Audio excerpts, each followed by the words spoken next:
Bismillahirrahmanirrahim. Assalamualaikum warahmatullahi wabarakatuh. Waalaikumsalam. Innal hamdalillahi nahmaduhu wa nasta'inuhu wa nastaghfiruhu wa nastahdiih. Wa na'udzu billahi min syururi anfusina wa sayyiati a'malina.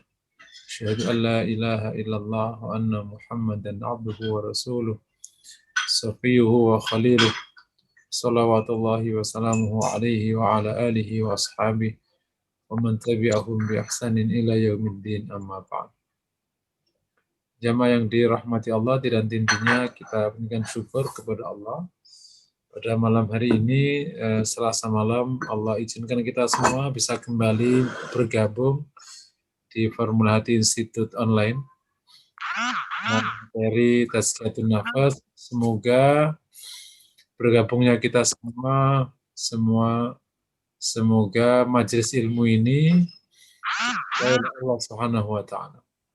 Semoga kita semua yang bergabung berlimpah rahmat karunia dari Allah Subhanahu wa Ta'ala. Majelis ilmu ini semoga menjadi sebab turunnya hidayah dari Allah kepada kita semua. Kita semua bersatu berukhuwah di bawah naungan Allah Subhanahu wa Ta'ala. Materinya atau temanya taubat. Ini adalah tema ketiga dari makom ya. Sebagian ulama menempatkan taubat sebagai pintu pertama. Jadi begitu Tazkiyatun Nafas dimulai, maka pintu pertamanya taubat. Tapi sebagaimana yang sudah kita lalui, memulai dari syukur. Sesungguhnya pintu Tazkiyatun Nafas itu tidak seperti pintu gerbang yang kotak. Dia mirip pintu yang melingkar, sehingga tidak ada nomor 1 sama nomor 2-nya. Tergantung engkau masuk dari mana. Mirip pintu Masjidil Haram. Meskipun sebenarnya ada nomor 1, tapi sesungguhnya nomor 1 sama nomor 2 itu sesungguhnya tergantung siapa yang masuk. Kalau dari arah Babu Salam, ya Babu Salam. Tapi kalau Malik Fahad, ya Malik Fahad. Dia melingkar-lingkar gitu. Sebagian orang bisa memasuki terminal-terminal atau makom-makom di Tazkiyatun Nafas lewat berbagai macam pintu yang mudah ia jalani. Ada sebagian yang mudah lewat taubat, ada yang mudah lewat syukur, ada yang mudah lewat yang lain. Makanya konteks ini di Formula Hati tidak pada posisi mendahulukan mana, tapi yang paling mungkin bagi kita semua itu lewat pintu mana, sehingga kita mulai terus bisa membina diri kita, mentarbiyah diri kita agar terus bisa menaiki derajat kemuliaan si Allah Subhanahu wa Ta'ala. Ya, secara bahasa taba maknanya roja'a. Taba maknanya kembali. Makanya dalam taubat itu identik dengan satu kata yang juga maknanya kembali, namanya inabah. Jadi dalam taubat ini ada ada dua sifat atau dua hal kondisi yang mendekati. Satu posisinya sebelumnya dan satu posisinya setelahnya. Makanya begitu bahas taubat tidak bisa lepas dari dua bahasan yang lain. Pertama namanya muhasabah, yang kedua namanya inabah. Nah, biasanya urutannya akhirnya muhasabah, taubah, inabah. Secara bahasa taba maknanya kembali, tapi juga secara bahasa taba maknanya menghapus. Makanya ada yashtub, maknanya menghapus. Gitu. Yastub as-saburah, menghapus papan tulis. Nah, disebut kembali karena emang orang yang taubat kembali kepada Allah, gitu. Yang digambarkan dalam hadits qudsi, Allah SWT senang sekali, bahkan lebih senang ya. Tentu Allah tidak sama dengan hambanya. Ketika hambanya itu datang kepada Allah, minta ampun kepadanya. Jadi ketika hambanya mau datang kepada Allah dan minta ampun, itu Allah menerima dengan senang. Tentu kata senang dan hal-hal kayak gini tidak sama dengan makhluknya. Jadi ada namanya kembali. Tapi tidak ada situasi menghapus. Makanya di dalam proses taubat itu ada 3 hal yang hasilnya terkait. Yang pertama itu namanya penghapusan dosa, itu yang menggunakan istilah afu. Makanya ada doa, Allahumma innaka afuun tuhibbul afwa fa'fu anna. Ya Allah yang maha menghapus dosa. Hapuslah dosaku, engkau mencintai penghapusan dosa, hapuslah kami, hapuslah dosa. Yang kedua pengampunan. Itu namanya maghfirah. Kayak Rabbi firli warhamni. Ya Allah ampunilah kami. Ada penghapusan, ada pengampunan. Nah yang ketiga, meskipun tidak sama persis, tapi juga berdampak kepada kebaikan orang dalam konteks dosa. Yakni ditutupi auratnya. Satrul aurah. Makanya di sana ada hadis, man satara musliman satarahullahu yaumal qiyamah. Yang menutupi kesalahan mukmin, Allah akan tutupi kesalahannya di akhirat. Jadi nggak tampak kesalahannya karena dia menutupi kesalahan saudaranya mukmin. Nah,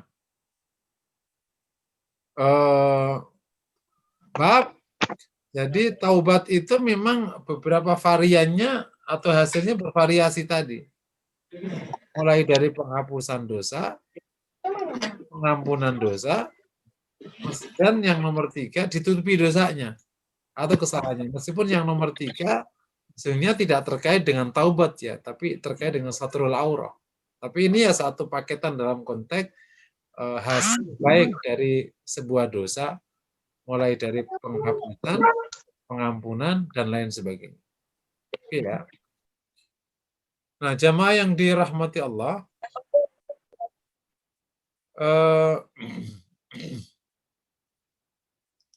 secara istilah, taubat adalah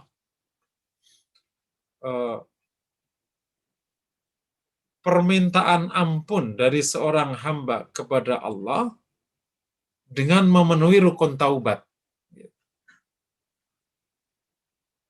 Sehingga terkadang didefinisikan sebagai pengakuan dosa dari seorang hamba kepada Allah disertai dengan janji untuk tidak mengulangi. Nah, definisi yang kedua sebenarnya sudah memasuki wilayah rukun taubat. Tapi kita sebenarnya tidak terlalu terusik oleh definisi pertama atau kedua. Intinya kita paham konsep taubat, yakni permintaan ampun dari seorang hamba kepada Allah dengan rukun taubat, dengan memenuhi rukun taubat. Apa itu rukun taubat? 3+1, sudah terkenal ya.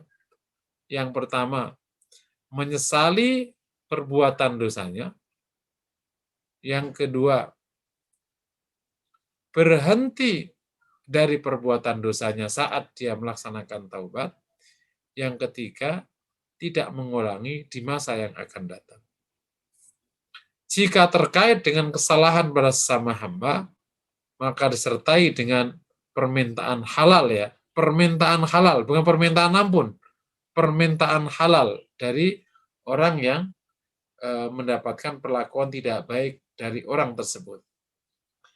Apa bedanya permintaan halal dengan minta ampun? Karena permintaan halal itu lebih luas daripada minta ampun. Kalau ada orang salah terkait dengan harta, itu nggak cukup hanya dengan minta ampun, harus minta halal karena harus ada pengembalian hartanya. Demikian juga misalnya kalau ada orang yang dosanya terkait dengan kehormatan, Ya berarti ini kaitannya dengan dihalalkan, diampuni.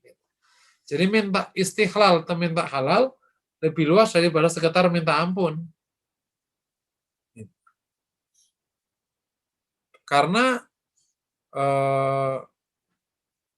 nanti terkait dengan hak Allah dan hak Bani Adam. Kalau hak Bani Adam, maka penghalalan dari orang yang terkait menjadi rukun taubat. Tetapi kalau dia terkait dengan haknya Allah, ya maka hanya 1, 2, dan 3.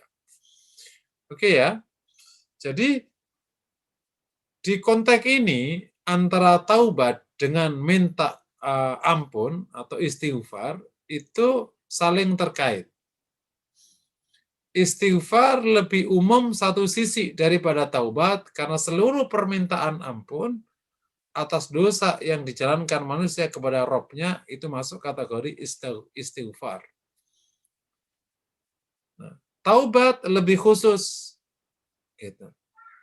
Dalam arti permintaan ampun disertai dengan rukun taubat, penyesalan dan lain sebagainya. Makanya di beberapa hadis itu kalimatnya 2, istaghfiru rabbakum, tapi juga ada tubu ilallah, gitu. Jadi ada kalimat istighfar dan juga ada kalimat taubat, gitu. Karena taubat lebih khusus daripada istighfar. Tapi satu sisi taubat itu lebih umum juga daripada istighfar, karena setiap orang bertaubat otomatis akan menjalankan istighfar, gitu. Karena ketika dia menjalankan taubat, otomatis dia tidak akan pernah lepas daripada minta ampun kepada Allah Subhanahu wa taala. Oleh karena itu, dalam konteks taubat, kita tidak lepas dari istighfar atau permintaan ampun kepada Allah Subhanahu wa taala disertai dengan komitmen berhenti dan lain sebagainya. Jadi bukan sekedar kita hanya komitmen berhenti dan menyesali, tapi juga harus disertai dengan permohonan ampun. Makanya di dalam proses taubat otomatis ada proses istighfar. Nah, itu yang dimana taubat bisa lebih umum. Karena apa? Karena istighfar itu bagian dari proses pertaubatan. Kalau menggunakan surat Nuh kan menggunakan kata istighfar. Faqultu astaghfiru rabbakum innahu kana ghaffar. Tapi di ayat yang lain tubu ilallahi taubatan nasuha. Jadi tidak semua orang yang istighfar bertaubat. Tapi sungguhnya orang yang ngetaubat otomatis akan menjalani proses istighfar.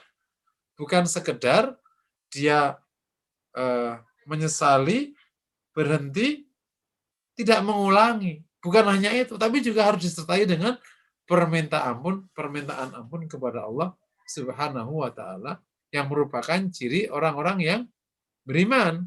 Ketika dia salah, dia walladzina idza zalamu anfusahum dzakarullaha fastaghfiru lidzunubihim. Ada istighfar untuk dosa mereka. Nah, jadi dari konsep taubat istighfar yang demikian itu, maka bunyi doa taubat istighfar juga terkadang digabungkan. Makanya misalnya di salah satu doa yang diajarkan Rasulullah SAW dalam riwayat Ibnu Umar, Rabbi firli wa tub alayya innaka antat tawwabul ghafur. Ya. Rabbi firli wa tub alayya innaka antat tawwabul ghafur. Jadi ada kalimat ighfirli minta ampun, juga ada kalimat wa tub alayya terimalah taubat kami. Jadi digabung. Ada Rabbi firli wa tub alayya innaka antat tawwabul ghafur. Oke ya. Ini tentang konsep dan makna taubat sekaligus istighfar. Kita akan pindah bahasan. Betapa pentingnya taubat sekaligus istighfar ini tampak dalam beberapa hal.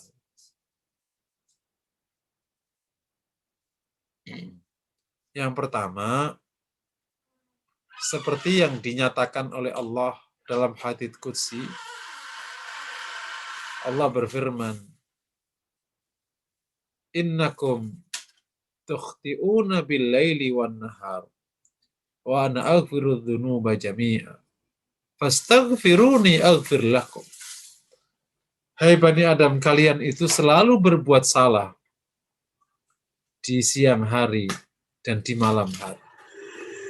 Mintalah ampun kepadaku, saya akan ampun. Allah yang menyatakan, innakum tukhti'una bil-laili wan-nahar. Kita ini memang produsen kesalahan. Di salah satu hadis, kullu bani Adam khatta'un wa khairul khatta'in at-tawwabun. Setiap Bani Adam itu tukang berbuat salah. Dan sebaik-baik yang berbuat salah, itu yang bertaubat. Jadi menjadi penting, karena memang kita ini ahlinya orang yang berbuat salah. Gitu. Tapi perbuatan salah bukan untuk dibiarkan, tapi untuk ditaubati dan diselesaikan. Tapi karena kita ini tukang berbuat salah, tetap aja berbuat salah setiap saat. Karena kita terus berbuat salah, maka satu-satunya cara adalah bertaubat. Itulah hikmah kenapa kita diminta taubat setiap hari. Gitu. Jadi kesadaran akan ini perlu hadir di kita semua. Karena begitu kesadaran ini hilang, kita ada dua masalah besar. Kesadaran bahwa kita itu khata'un, itu akan berdampak masalah besar. Yang pertama, kita terjebak kepada kesombongan yang tidak disadari. Dan itu merupakan perkara berat, terutama dalam tazkiyatun nafas. Kesalahan yang disertai dengan kerendahan hati, itu masih lebih lumayan daripada kebaikan yang disertai dengan kesombongan. Karena setan itu diusir sebab utamanya karena kesombongan. Gitu. Karena Nabi Adam berbuat yang ia berbuat, setan juga berbuat yang ia perbuat. Tapi Nabi Adam mengikuti perbuatannya dengan Rabbana zalamna anfusana wa illam taghfir lana wa tarhamna lakunanna minal khasirin. Sementara setan ketika berbuat yang ia berbuat, dia menentang Tuhan, menentang Allah. Jadi di sini kesadaran bahwa kita ini khata'un itu menjadi penting supaya terhindar dari kesombongan yang tidak ia sadari. Yang kedua, karena kalau kesadaran ini nggak hadir, ini kita akan susah masuk bab taubat. Gitu. Kita nggak akan bisa masuk taubat kalau kita tidak memiliki kesadaran tingkat tinggi bahwa kita ini emang banyak berbuat salah. Kalau kita ngerasa benar, ngerasa baik, pintu taubat ketutup. Auzubillah min dzalik. Dan sekedar tambahan materi ya. Kesalahan itu pintunya, sebagaimana kebaikan itu pintunya banyak, kesalahan juga pintunya banyak. Sebagaimana kebaikan itu pintunya banyak, kesalahan juga pintunya banyak. Jadi, tetapi dalam kesalahan yang pintunya banyak itu, untuk jatuh menjadi kesalahan, itu tidak perlu pakai syarat rukun. Kalau kebaikan, kebenaran itu kan untuk diterima, perlu ikhlas, perlu cocok sama sunnah Nabi. Tapi kalau kesalahan untuk menjadi kesalahan, itu nggak perlu ikhlas, nggak perlu cocok sama sunnah Nabi. Salah ya salah, udah. Itu hikmah kenapa kebaikan dilipat gandakan. Kebaikannya sampai 10.700 tak berhingga, sementara kesalahan itu satu. Karena memang kesalahan itu kalau jatuh, gampang sekali. Sementara kebaikan itu untuk jatuh menjadi kebaikan, perlu syarat dan rukun. Jadi pintu kesalahan itu sebanyak pintu kebaikan. Gini aja kan. Kalau kita belanja di pasar, terus nggak teliti timbangannya, udah salah itu jadi haram. Kalau kemudian kita masuk rumah, terus kemudian ditanya sama suami, Bu, tadi belanja habis, nanya lagi, udah jadi perkara itu. Bukan liti-liti mah, tetapi biar aku tahu karena uangnya akan terbatas. Kan pelitnya mulai, makanya Para ulama mengatakan ketika kita itu bisa berbuat seperti aturan agama, itu jadi pahala. Jual beli ikut aturan agama. Rumah tangga ikut aturan agama. Itu jadi kebaikan. Karena kalau nggak ngikut, jadi kesalahan. Gitu. Jadi hidup kita itu seperti itu. Kalau kita nggak ngikut aturan, ya jadi kesalahan. Sholat, ini kan udah bener. Tapi kalau sholatnya kurang pas, ya kesalahan namanya. Naudzubillah min dzalik. Nah jadi, bahkan dalam kebaikan saja, ruang salah itu tinggi sekali. Contoh, ini yang membuat terkadang semakin tinggi belajar kita, semakin kita akan takut terhadap diri kita. Orang sholat itu kan baik ya, datang ke masjid itu baik. Tapi begitu hatinya terusik riya, jadi dosa apa jadi kebaikan? Nah, padahal berbuat baik ini sudah kerja keras, mau ke masjid, sholat atau ngaji. Begitu dia tidak bisa jaga hati, jadi kesalahan apa malah jadi kebaikan? Makanya kalau kita nggak kuat-kuat konsep ilmunya, orang takut berbuat. Karena riya dalam perbuatan itu dosa. Tapi tidak berbuat juga dosa. Gitu. Orang tidak sholat, dosa. Tapi kalau riya dalam sholat, ya dosa. Kata dia, ya udah sama-sama dosa, aku nggak usah sholat. Nggak begitu. Intinya, sebagaimana pintu kebaikan itu banyak, pintu kesalahan juga banyak. Makanya kata Rasulullah, al-jannatu aqrabu ila ahadikum min syiraki na'li wan naru mithlu dzalik. Surga itu lebih dekat dengan kalian daripada tali sendal dengan sebelahnya. Ini kan sendal jepit nih ya, satu dengan sebelah. Itu surga lebih dekat kepada kalian daripada tali sendal kepada yang lain. Dan neraka juga demikian, sama. Neraka lebih dekat pada kalian daripada tali sendal dengan. Jadi kalau kita ingin berbuat baik, pintu kebaikan nggak sedikit. Tapi kalau kita tidak hati-hati, pintu keburukan juga terbuka. Nah, oleh karena itu, kita kembali. Karena kita memang demikian besar peluangnya untuk berbuat salah, maka taubat harus dikencengin. Ini urgensi yang pertama. Supaya apa? Supaya kondisi kita itu tidak dalam kondisi dosa. Dan taubat jangan nunggu akhir tahun. Gitu. Nanti akan kita bahas, kapan taubat itu. Tidak nunggu akhir tahun. Seperti Ramadan dan lain sebagainya. Tapi persis setelah salah. Nanti kita bahas detailnya. Yang kedua, taubat atau istighfar ini menjadi penting. Karena sesungguhnya taubat itu justru mengundang mahabbahnya Allah. Gitu. Jadi orang taubat itu kan konsepnya minta ampun. Diampuni aja udah seneng banget kita. Diampuni udah seneng banget. Tapi ternyata bukan sekedar diampuni. Orang yang datang minta ampun kepada Allah itu justru mendapatkan mahabbahnya Allah. Gitu. Allah senang sekali pada hambanya. Gitu. Meskipun istilahnya faroh ya, bukan mahabbah ya, tapi anggap aja kita disatukan aja istilahnya. Mendapatkan mahabbahnya Allah, menyukai hambanya yang datang minta ampun. Gitu. Dan nanti akan diampuni. Masya Allah. Disinilah maka terkadang sekedar kisah, ada orang-orang saleh yang terkadang diizinkan oleh Allah untuk berbuat salah agar dia mencicipi taubat. Karena kalau tidak, nanti dia nggak bisa mencicipi nikmatnya taubat. Dan dia tidak mencicipi kerendahan hati dan kehinaan sebagai seorang hamba yang bisa berbuat salah. Kalau benar terus kan akhirnya nggak pernah mencicipi kehinaan. Padahal kehinaan di depan Allah itu baik.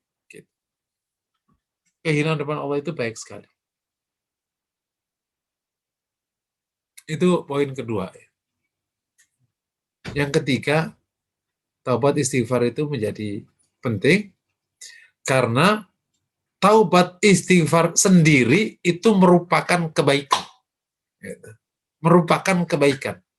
seandainya ada orang tidak punya kebaikan apapun, kerjanya dosa, kerjanya cuma dosa, tapi dia kerjanya minta ampun pada Allah. Akhirnya dengan izin Allah dosanya diampuni. Apakah dia punya kebaikan? Enggak. Punya apa itu? Istighfarnya itu. Jadi istighfar itu atau taubat itu kebaikan dua kaki. Satu sisi menghapus dosanya, berarti yang bagian merahnya kehapus, tapi satu sisi itu merupakan satu poin di kebaikan. Satu poin di kebaikan. Dia bukan hanya untuk menghapus dosa, tapi dia juga kebaikan yang diberikan oleh Allah karena dia istighfar kepada Allah SWT. Jadi Masya Allah. Karena istighfar sendiri itu kebaikan.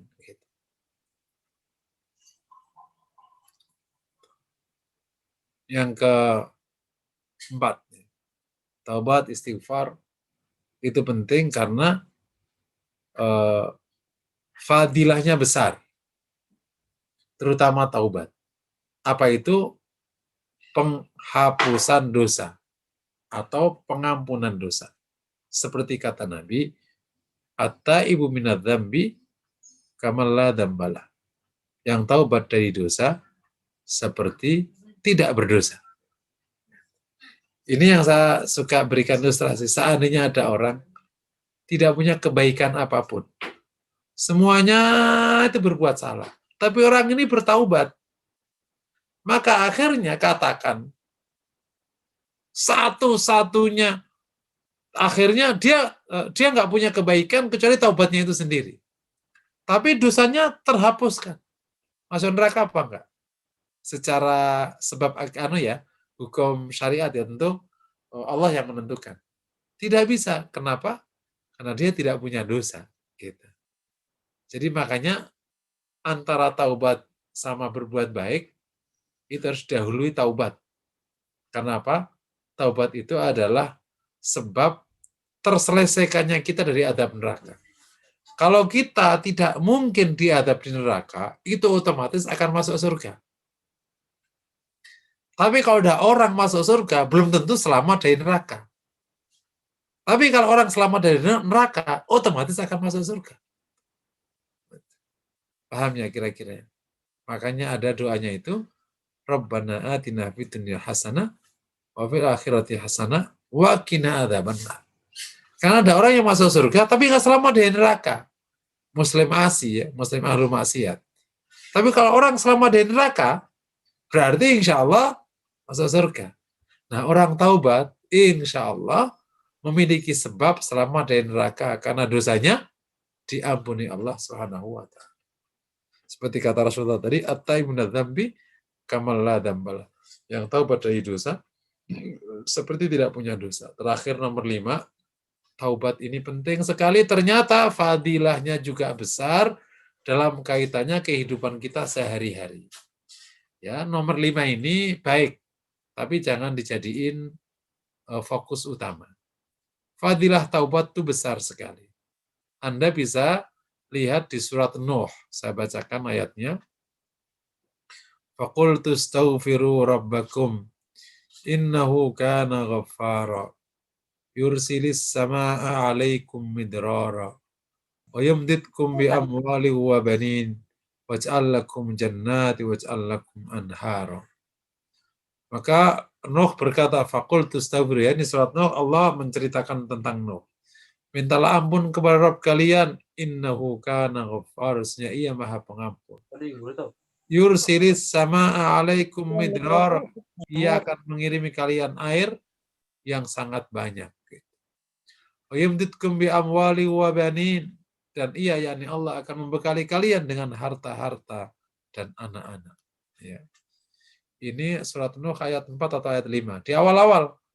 Ya, masih pertama surat Nuh, beberapa ayat langsung ayat ini. Buka aja. Nah, jadi fadilahnya itu insya Allah tidak kekeringan. Insya Allah anaknya banyak. Insya Allah hartanya berlimpah. Loh, Masya Allah. Itu fadilah taubat. Ini Al-Kisah di zaman Hasan Al-Basri rahmatullahi alaih. Seorang ulama tabi'in yang sangat utama. Yang Allah kasih karunia kesempurnaan. Karena Hasan Al-Basri ini waktu lahir ditimang oleh Ummi Salamah. Masya Allah. Ummi Salamah istri Rasulullah SAW. Karena ibunya Hasan Al-Basri itu dulu adalah maulanya Ummi Salamah. Ya, ini dimerdekakan oleh Ummi Salamah. Awalnya perang yang tawanan perang. Dan ayahnya Maula Zaid bin Sabit kalau tidak salah. Begitu lahir dikasih karunia wajah yang luar biasa gantengnya Hasan Al-Basri. Dan Allah kasih karunia kesolehan yang luar biasa. Terkenal. Hampir semua ulama semua menjadi muridnya Hasan Al-Basri. Hasan Al-Basri mengatakan suatu ketika didatangi oleh beberapa orang. Satu berkata, ya Masya Syekh, saya datang di negeri yang cukup jauh. Di tempatku sekian lama tidak ada hujan. Semua kita kesulitan air, bahkan binatang-binatang juga kesulitan untuk minum. Belum juga ia jawab, datang orang baru dan mengatakan, Syekh, saya sudah berumah tangga sekian lama, betapa sulitnya rezeki kami. Belum juga dijawab, datang orang, ya Syekh, saya sudah berumah tangga sekian lama dan belum dikasih karunia anak. Maka Hasan Al-Basri menjawab 3 pertanyaan langsung dalam satu surat. Karena ternyata itu persis yang ada di surat Nuh. Faqultu astaghfiru rabbakum innahu kana ghaffara yursilis samaa'a 'alaikum midrara wa yumdidkum bi amwali wa binaj'al lakum jannat wa ja'al lakum anhar. Jadi fadilahnya insyaallah tidak kekeringan, insyaallah anaknya cukup, anaknya banyak, rezekinya berlimpah. Amin ya rabbal alamin. Jadi Masya Allah, jadi istighfar atau taubat itu dapat akhirat, dapat dunia. Masya Allah. Tentu fadilah ini tidak boleh menjadi tujuan. Tujuannya ya satu, yakni agar Allah ridhai, agar Allah ampuni. Iya, ini poin tentang urgensi taubat.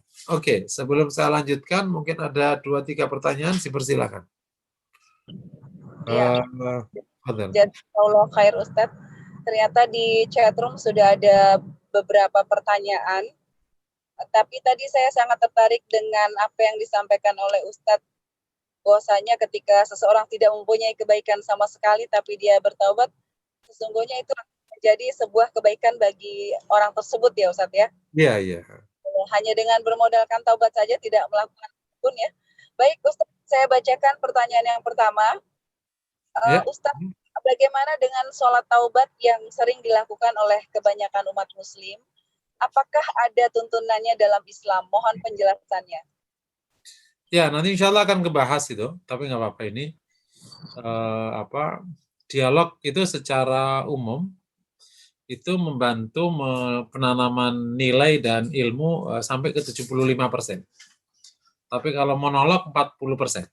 Jadi makanya kalau dialog insya Allah sampai 75%. Nah, sholat taubat itu insya Allah hadisnya Hasan. Seingat saya riwayat Imam Tirmidzi. Hadis Hasan. Riwayat Imam Tirmidzi. Dan juga penamaan sholat taubat itu juga hanya sebuah nama. Tapi kalau aslinya mah ya sholat aja. Sholat di dalamnya ada proses taubat. Disebut dengan sholat taubat. Insya Allah dasarnya bisa karena Hasan. Insya Allah. Apakah harus pakai sholat taubat? Enggak harus. Taubat bisa menggunakan prosedur sholat taubat, bisa tidak pakai prosedur sholat taubat. Yakni langsung aja mengucapkan kalimat taubat, kemudian menghadirkan rukun taubat. Semoga yang demikian itu diterima oleh Allah Subhanahu wa taala. Allahu a'lam bishawab. Baik, Ustadz, ada pertanyaan berikutnya yang kedua. Ustadz, bagaimanakah tata cara taubat yang benar dan apakah tandanya jika taubat kita diterima oleh Allah Subhanahu wa taala? Tafadhol Ustaz. Oke, kalau tatanya ini termasuk ibadah ghairu mahdhah ya. Ibadah ghairu mahdhah. Jadi artinya kayak orang tilawah Quran, kan nggak ada aturan baku, nggak kayak sholat. Kalau sholat kan ada aturan baku, takbir, ruku. Tilawah Quran gimana? Ya kau pegang, kau tahu, kau pangku, kau taruh di meja, yang pokoknya tilawah. Tapi ada aturan umumnya misalnya bacanya bagus, tartil, menghadap kiblat. Selebihnya teknis dipersilakan. Kayak taubat. Yang penting kita memenuhi rukun taubat dengan kalimat-kalimat taubat yang diajarkan oleh Rasulullah. Nanti akan saya bahas kalimat-kalimat taubat. Ya, baik pakai sholat atau tidak sholat. Kalau sholat berarti dia sholat, terutama di malam hari. Di siang hari boleh? Boleh. Ambil wudhu, menghadap kiblat 2 rakaat, sholat, niat sholat taubat. Kemudian habis sholat taubat, membaca kalimat taubat. Salah satunya misalnya, Rabbi firli wa tub alayya innaka antat tawwabur ghafur. Nah, waktu dia membaca, dia menghadirkan rukunnya itu. Waktu sholat, menghadirkan rukunnya. Apa itu rukunnya taubat? Tadi ya, kita akan bahas nanti detail. Berhenti, menyesali, berhenti, tidak mengulangi. Gitu.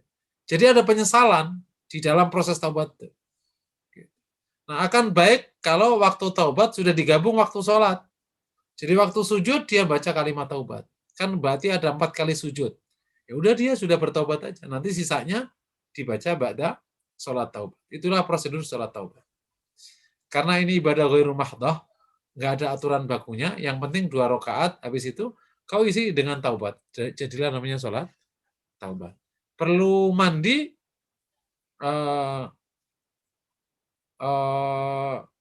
Tidak ada aturan baku. Ya, yang ada itu kalau taubatnya adalah taubat dukhulul Islam, masuk Islam, itu baru disunahkan mandi. Tapi kalau taubat an maksiyah fil Islam, dia taubat dari maksiat sedangkan dia sudah muslim, tidak ada aturannya dia harus mandi. Tapi boleh mandi, ya nggak ada salahnya, tapi nggak diatur. Gitu. Kalau nggak diatur ya jangan buat aturan. Gitu. Kalau menjalankannya ya segera dijalankan aja. Jadi ada sholat atau tidak sholat, menghadap kiblat yaitu secara umum seluruh kebaikan menghadap kiblat. Posisi duduk terbuka, baca kalimat taubat. Berapa Rasul menyarankan kita 100 kali. Nah, semoga dalam proses itu semua rukun taubat bisa hadir sehingga menjadi sempurna taubatnya. Nangis apa enggak nangis itu tidak ada syarat. Tapi tangisan itu bisa jadi menunjukkan kesungguhan. Tapi apakah yang tidak nangis berarti taubatnya tidak benar? Belum tentu. Karena orang itu beda-beda emosinya. Ada yang sangat emosi sehingga bisa nangis, ada yang tidak emosional. Yang penting dia komitmen. Karena masing-masing hanya Allah yang tahu apakah dia menyesal atau tidak menyesal. Wallahu a'lam bishawab. Baik, Ustadz, masih ada pertanyaan lagi. Tadi kalau pertanyaan berikutnya ada yang bertanya tentang seputar taubat, sepertinya sudah terjawab. Tapi ini ada pertanyaan lagi. Apakah sholat taubat itu dilakukannya kapan waktu baiknya, pagi atau ada waktu tertentu, Ustadz? Ini masih berhubungan juga, Ustadz. Tidak ada waktu tertentu sholat taubat, tidak ada. Tetapi tentu sholat malam lebih utama daripada sholat yang di luar malam. Jadi biasanya memang para ulama ya akan menggabungkan di sholat malam. Gitu. Ya berarti ya bangun sholat 2 rakaat, sholat malam, terus nanti sholat taubat dan sholat yang lain sampai nanti ditutup dengan witir. Gitu. Nah, itu makanya akhirnya sholat malam sebenarnya kalau udah digabung-gabung sama taubat, nanti sholat misalnya istikharah, sholat hajat, ya udah bisa lebih daripada 11. Boleh? Boleh, nggak apa-apa. Para ulama, apalagi Imam Malik, tidak pada posisi memastikan harus 11 rakaat. Karena toh hadis Ibnu Abbas itu 13 rakaat. Tapi apakah itu utama? Yang paling utama ya 11 atau 13. Tapi kan itu umum ya. Begitu ada kondisi khusus karena ada taubat, ada hajat, toh itu ada dasarnya, maka bisa dimasukkan dan tidak melanggar sunnah. Wallahu a'lam bishawab.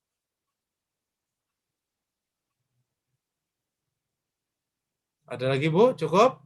Ada Ustadz, ada yang raise hand ini, ada Ibu Evita raise hand, mungkin bisa langsung bertanya kepada Ustadz, silakan. Fadal? Iya, terima kasih Ustazah. Assalamualaikum Pak Ustadz. Saya mau menanyakan mengenai tadi yang poin kedua, bahwa kita setiap hari itu membuat kesalahan sehingga sebaiknya kita setiap hari bertaubat, begitu Pak Ustadz. Iya. Padahal salah satu dari rukun taubat itu kan menyesali Pak Ustadz. Iya. Nah, kalau kita berbuat kesalahan yang sama berulang-ulang, kemudian kita bertaubat berkali-kali, berarti tidak ada unsur penyesalannya, begitu Pak Ustadz. Itu mohon penjelasannya seperti apa Pak Ustadz. Terima kasih. Assalamualaikum. Ya, jadi kalau ada sebuah kesalahan yang diulangi, itu ada dua kemungkinan. Dia diulangi karena kurang menyesal, ya, berarti taubatnya batal. Tapi yang kedua, dia terulangi karena khata' wal khilaf, ketidakmampuan mengendalikan diri. Contoh misalnya, yang paling gampang, orang katakan apa ya,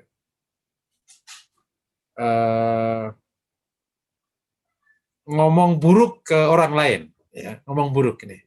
Katakan itu contoh paling gampang. Katakan gunjing, misalnya. Gitu. Astagfirullahaladzim, udah taubat nih Allah, gitu, serius. Besok kepancing, padahal dia sudah komit nih. Nah, itu namanya orang yang mengulang karena kesalahan, bukan karena kesengajaan. Paham ya? Jadi, kok kepancing? Nah, jika kesalahan yang terulang karena khata', maka tidak membatalkan taubat yang pertama, dan kesalahannya ini ditaubati lagi. Boleh? Boleh.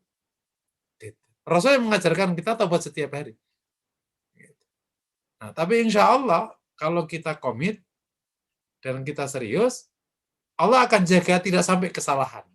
Tapi sehari kesalahan, berarti kita sudah dikasih ruang untuk taubat dan tidak membatalkan taubat yang pertama. Lain kalau kesalahannya itu disengaja, berarti dia rukun taubat yang pertama itu sebenarnya belum kuat. Gitu. Wallahu a'lam bishawab. Bisa dipahami insyaallah ya. Jadi jangan sampai kita kejebak ke pemahaman yang kurang detail. Ngapain lo taubat? Toh bakal ngulangi juga. Mendingan aku nanti taubat di ujung hayat. Ya iya kalau nyampe ujung hayat. Kalau habis itu langsung mati gimana? Itu jebakan pemahaman ya. Jadi taubat itu ya setiap saat, sekarang kita taubat. Nanti kalau terjadi pengulangan, kita taubat lagi. Nah mungkin taubat lagi ya. Di antara 100 taubat yang kita jalankan, ada satu yang diterima oleh Allah Ta'ala. Itu kita kepada Allah. Kayak orang ikhlas. Orang ikhlas itu kan perlu latihan banyak. Mungkin sekarang sholat nggak ikhlas, ngaji nggak ikhlas. Ngaji ya lumayan. Daripada dimarahin sama suami, ngaji aja deh. Bisa aja kan. Kenapa ngaji? Ya daripada dengerin lo, pusing, ngaji aja dah. Gitu. Tapi lama-lama, ikhlas itu hadir. Ya udah. Sama dengan taubat juga perlu. Kan menghadirkan rukun taubat yang 3 nggak gampang itu. Menyesali aja itu nggak gampang.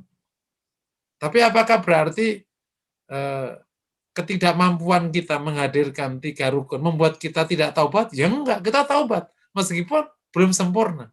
Sampai nanti akhirnya bisa sempurna. Wallahu a'lam bishawab.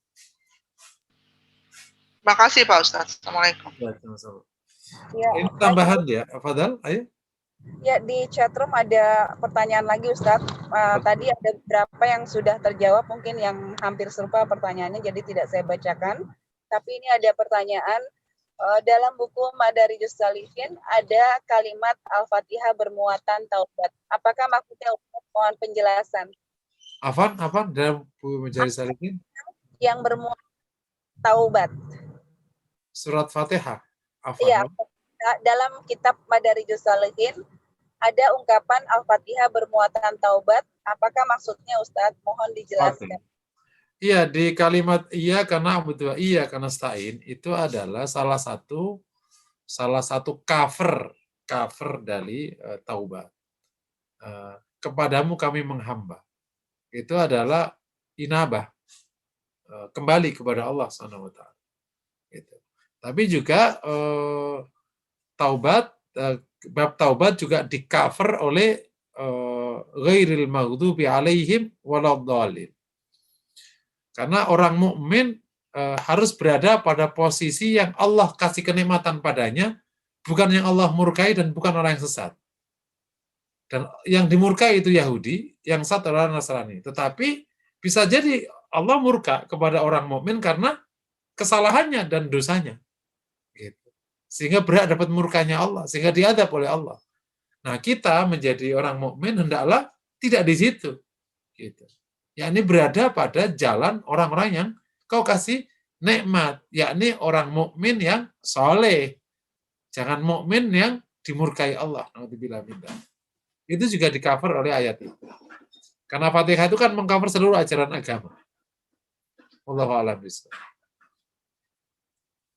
Tapi juga dalam bab ini kajian taubat juga bisa di-cover oleh Malik Yaumiddin.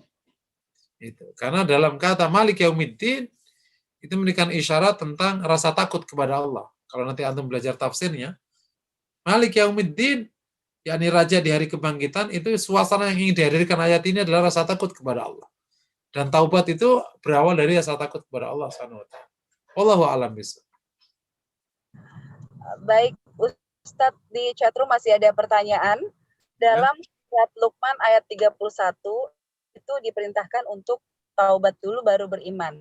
Sedangkan dalam surat At-Tahrim itu diminta untuk mendahulukan dalam surat At-Tahrim ayat 8, iman dulu baru taubat. Mengapa bisa berbeda? Apakah ada perbedaannya, Ustadz? Mohon penjelasan. Oh ya, ini supaya detailnya harus dibuka ayatnya ya, nggak bisa begitu. Coba, tapi kalau misalnya nanti tidak terlalu lengkap, mungkin kita bisa, kalau bisa hadirkan ayatnya, saya mungkin bisa lebih daripada ini, saya nyari. Jadi tapi secara umum itu tergantung konteks ayat tadi itu. Coba sih, ada yang bisa hadirkan, ada di situ nyebutkan enggak ya? Surat apa, Tahrim ayat berapa dan ayat berapa? Surat Atau mungkin Ibu bisa bantu cariin nanti ya, ini dibacain, nanti saya jawab setelah itu sudah terbaca, kita ganti ke berikutnya. Kecuali sudah ketemu ya. Coba. Ralat An-Nur ayat 31, Ustaz. An-Nur 31 bunyinya gimana? Tidak disebutkan di situ. Beliau bertanya mengapa di situ disebutkan harus taubat dulu baru iman, sedangkan di surat At-Tahrim ayat 8 iman dulu baru taubat. Apakah ada perbedaan di antara kedua ayat tersebut, Ustaz? Oke, sebentar ya. Coba ada yang bantu, yang Tahrim bunyinya kayak apa, yang An-Nur bunyinya kayak apa? Sebentar saya lihat. An-Nur ayat 31. Quran aku di mana ya? An-Nur itu kan surat ke-14 ya, bukan? An-Nur surat ke-24 ya kalau tidak salah, Ustaz. An-Nur 24. Oh iya, An-Nur 24. 350. Ayat berapa tadi? Ayat 31. Ayat 31. Oke, a'udzubillahi minasyaitonir rajim. Wa qul lil mu'minat yaghdudna min absarihim wa yahfazna furujahum wa yu'minuna.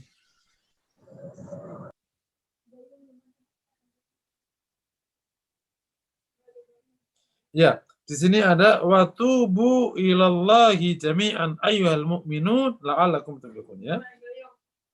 Oke. Terus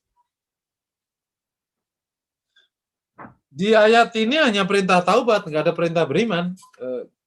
Ya, tidak ada perintah beriman di ayat surat An-Nur ayat 31. Itu ketika bicara tentang ghadul basar, menjaga kehormatan, tidak menampakkan perhiasannya, ya.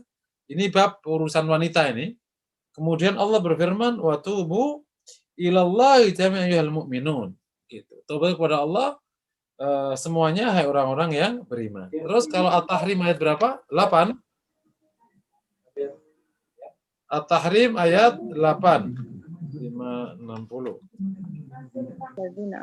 Tubu ilallahi taubatan nasuha.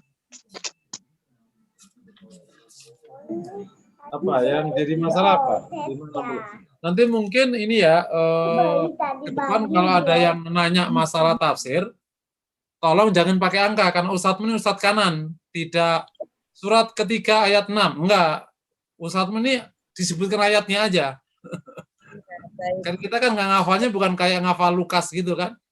At-Tahrim itu tubu ilallahi taubatan nasuha, Ustadz. Oke, nah terus yang jadi masalah apa? Tubu ilallahi taubatan nasuha ayat 8 surat Tahrim itu. Oke. Ya ayyuhalladzina amanu tubu Amanutu itu nasuha asa rabbukum ayyukaf. Oh, masalah ini tadi kenapa dipanggil ya ayyuhalladzina amanu baru tubu ilallah. Kalau di sana wa tubu ilallah ayyuhal mu'minun. Yang pertama gini jawabannya.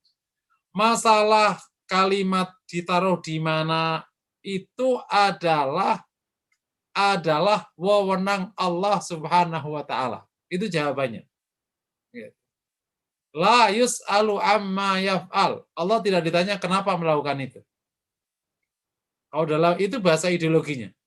Seluruh pilihan Quran dimajukan, dimundurkan. Nanti ketemunya nggak sedikit ini. Banyak yang gitu. Bahkan termasuk beberapa Asmaul Husna yang berbeda-beda. Tidak ada Ghafurur Rahim, ada misalnya Alimun Khabir, Alimun Hakim. Itu adalah haknya Allah Ta'ala. Yang kedua, nah, tetapi hikmah, ya, bukan alasannya, hikmah dalam proses ayat itu adalah karena kalau yang tengah tadi itu di tengah ayat, gitu. Itu kan sudah ada perintah ya ayyuhal mu'min kullil mu'minat yaghdudna absarihunna yahfazna furujahunna wa tubu ilallah.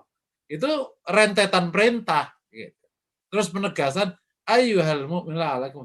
Sementara kalau di surat Tahrim ini ayat awal ya ayyuhalladzina kafaru ya ayyuhalladzina amanu. Itu gitu hikmahnya. Ini perintah awal, kalau sana kan rentetan perintah. Jadi memang beda konteksnya. Wallahu a'lam bishawab. Padahal Ya, baik Ustadz. Ini masih ada pertanyaan lagi. Apakah mau dilanjut pertanyaan atau mau dilanjutkan materi Ustadz? Dilanjut materi dulu ya, insya Allah ya. Betul Ustadz. Insya Allah. Oke, tadi secara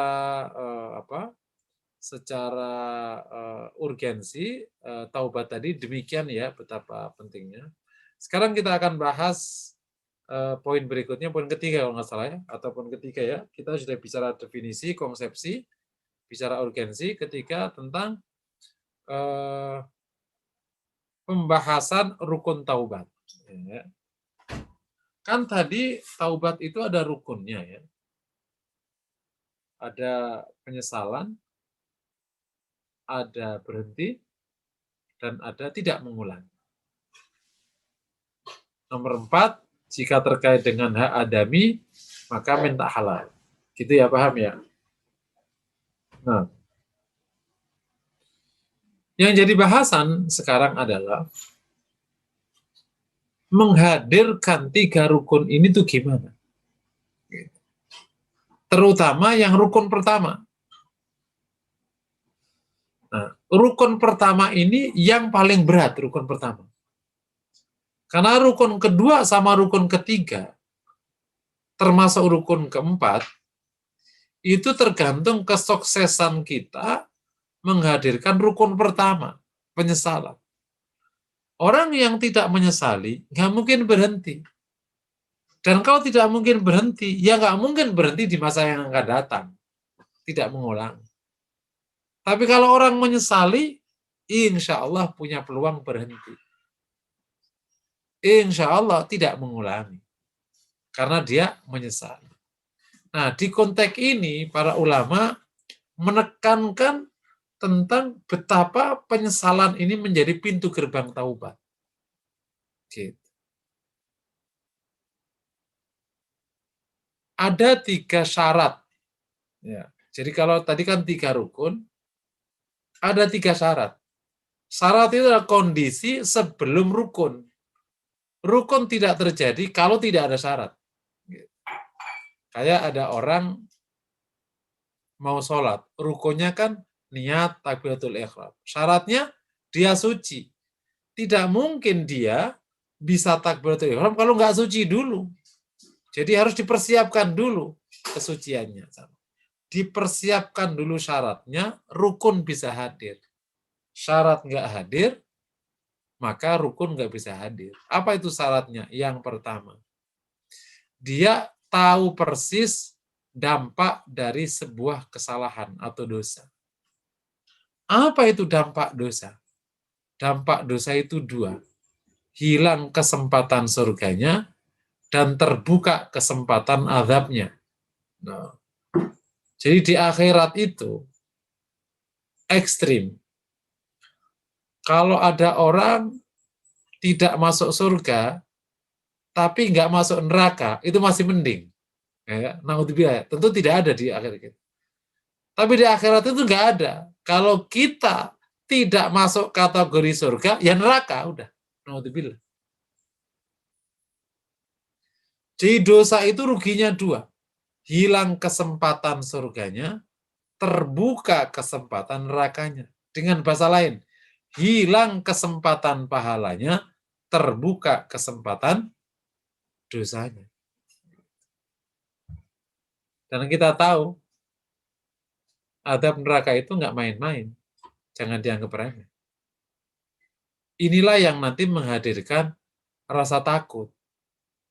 Sehingga ketika dia terjatuh dalam hal yang akan menyebabkan ia nanti diazab, dia menyesalnya tak terkira. Masya Allah.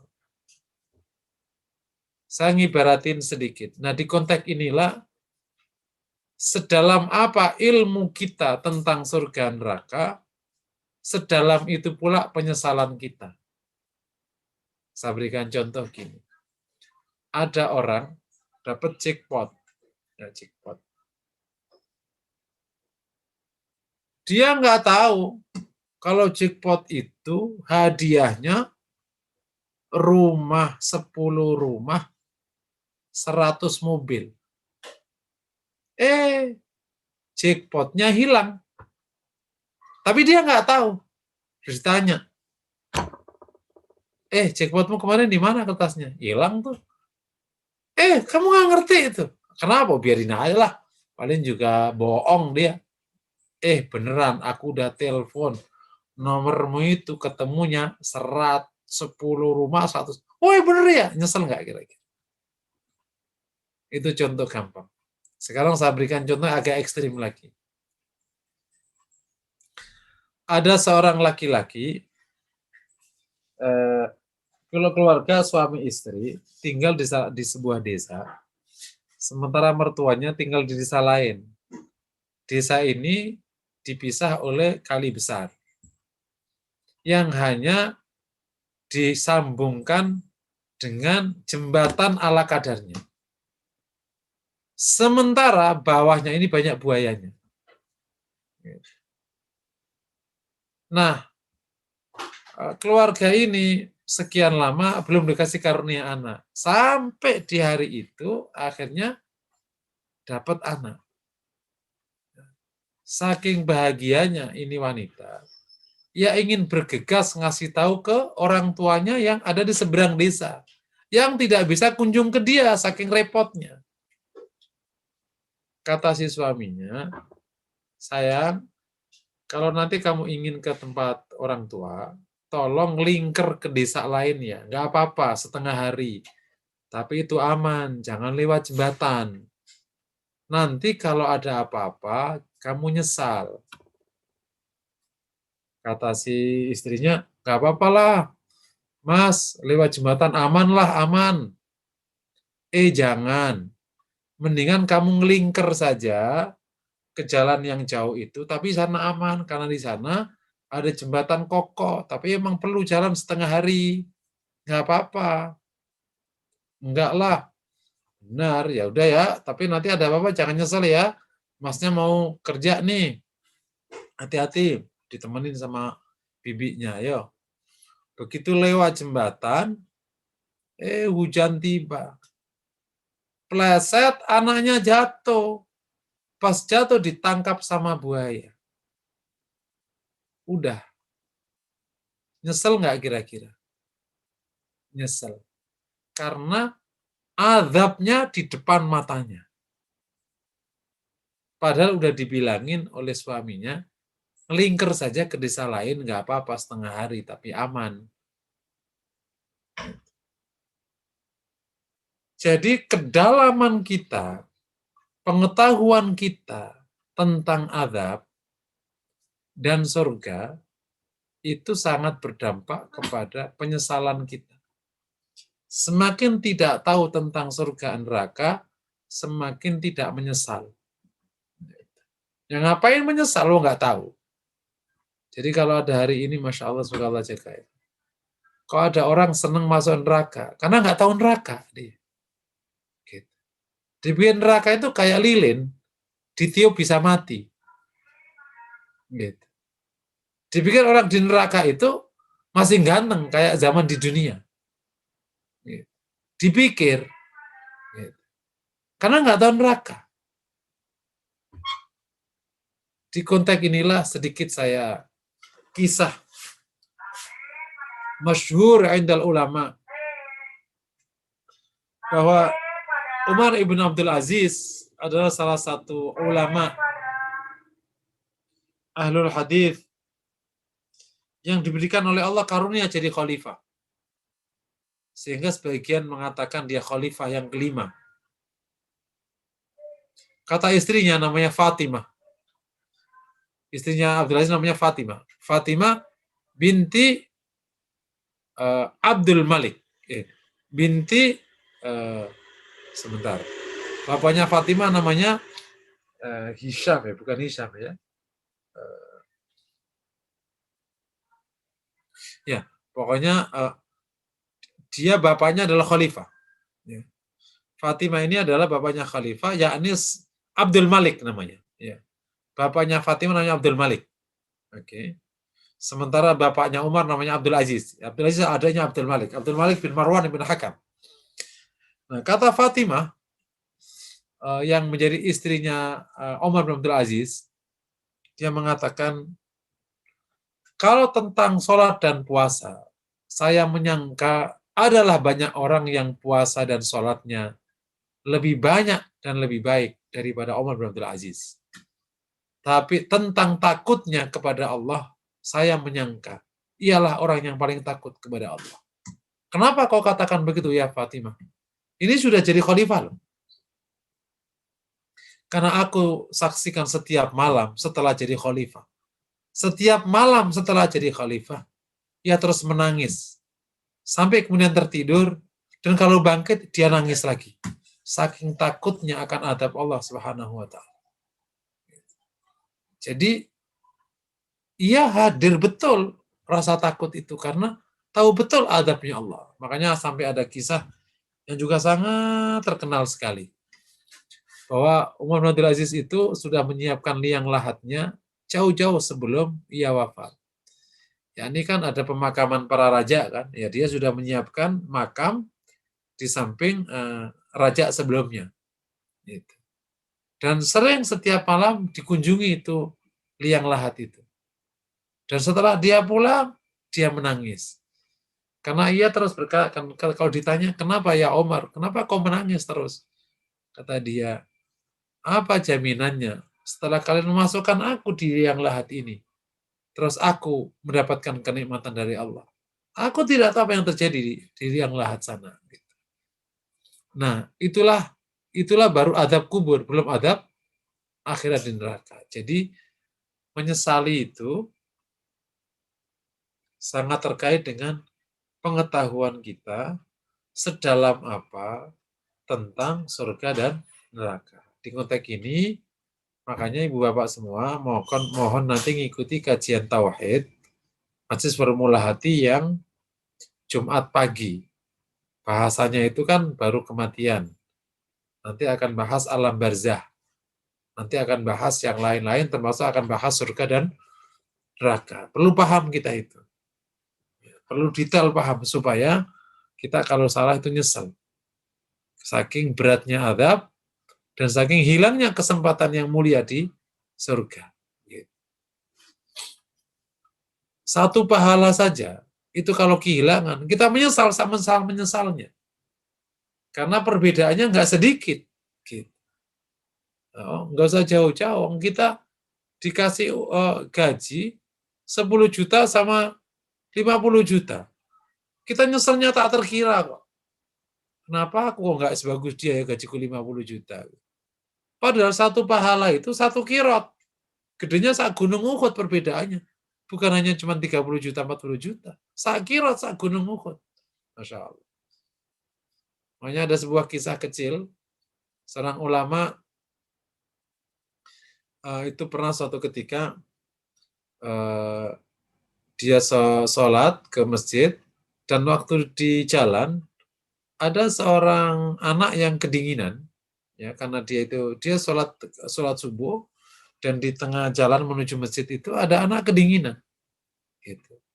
Karena di musim dingin, maka oleh syekh ini dia lepaslah baju dia yang dia pakai baju berlapis, dia lepas baju dia yang kurang bagus, dikasihkan ke anak ini untuk dihangatkan. Maka hangatlah anak ini nggak kedinginan. Tapi dia memberikan yang biasa tadi, yang bagus masih ia kenakan. Sampailah akhirnya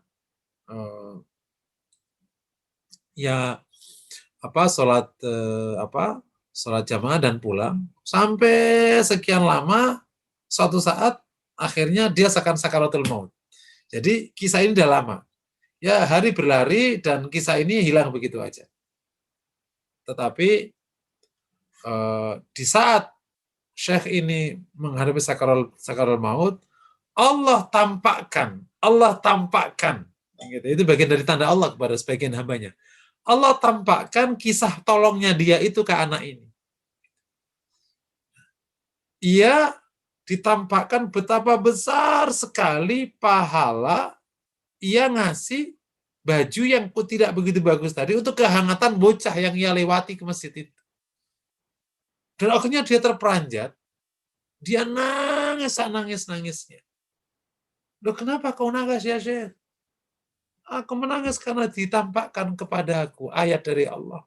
Betapa besar pahala yang aku dapatkan dari sekedar ngasih baju yang nggak bagus tadi ke anak yang kedinginan.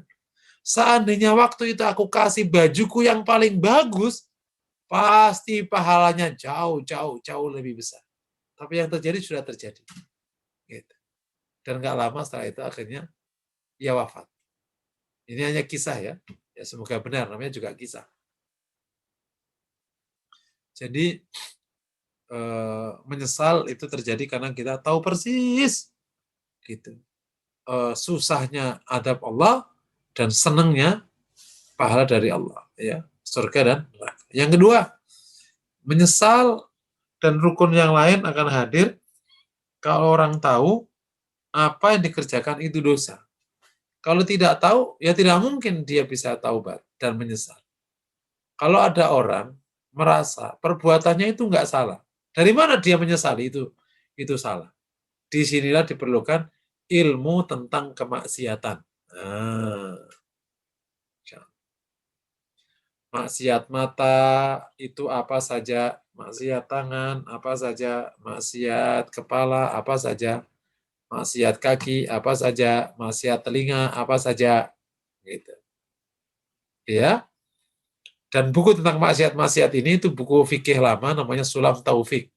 Silakan Bapak Ibu semua beli buku namanya Sulam Taufik. Itu ada tentang maksiat-maksiat. Maksiat mata, maksiat telinga, maksiat kaki, maksiat hidung. Kita harus tahu maksiat-maksiat itu. Kalau ada orang tidak tahu bahwa itu maksiat, maka tidak mungkin dia menyesali. Kan bagi dia nggak salah, benar. Gitu. Inilah butuhnya ilmu. Terkadang ada orang sudah merasa tidak berbuat dosa, padahal sedang berdosa. Gitu. Dan ada orang merasa sedang berbuat baik, padahal belum berbuatan baik. Kenapa? Ya karena kurang ilmu. Masya Allah. Itu yang syarat kedua.